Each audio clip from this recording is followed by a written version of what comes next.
In the meantime, let's welcome in now Peter Earle, senior economist at the American Institute for Economic Research, and Brandon Arnold, the executive vice president of the National Taxpayers Union. Gentlemen, welcome and thanks for coming on. Peter, I'd like to ask you about this Fed hearing today, their policy meeting, what we can expect. Is Fed Chair Jerome Powell as optimistic as President Trump is when it comes to these tariffs? Well, they tried to play it very close to the vest. The Fed tries to be very neutral and data-driven, and in particular, this Fed has said they want to be data-driven.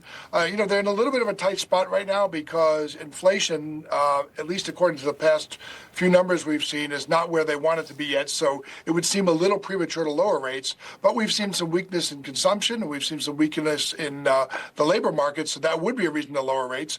And I think they want to wait and see what happens with tariffs. Usually, tariffs would just be one bump up to prices.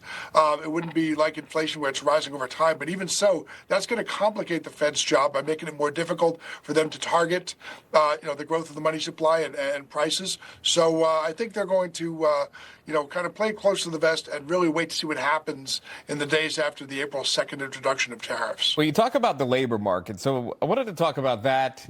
And March Madness, it's going to make sense. Brandon Arnold, this one for you. A recent study conducted by the Action Network found this. March Madness could cause the U.S. economy to lose approximately $20 billion in, quote, lost productivity.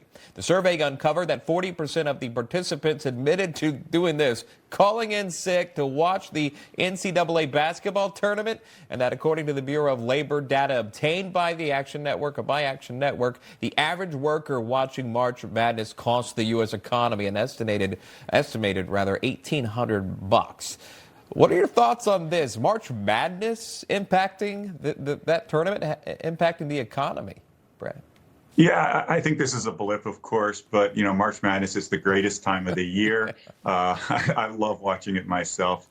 Maybe they should think about that at the NCAA, scheduling all these games during Thursday and Friday afternoons. But maybe this is something to flag for Elon Musk and the DOGE folks. If federal employees are sitting in their offices watching March Madness instead of working, perhaps that's a good cause to encourage them to find another line of work.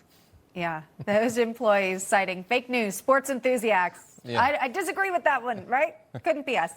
Good luck on the brackets if you fill it out. Peter Earle, Brandon Arnold, gentlemen, thank you very much. Thanks for having me. Thank you. You got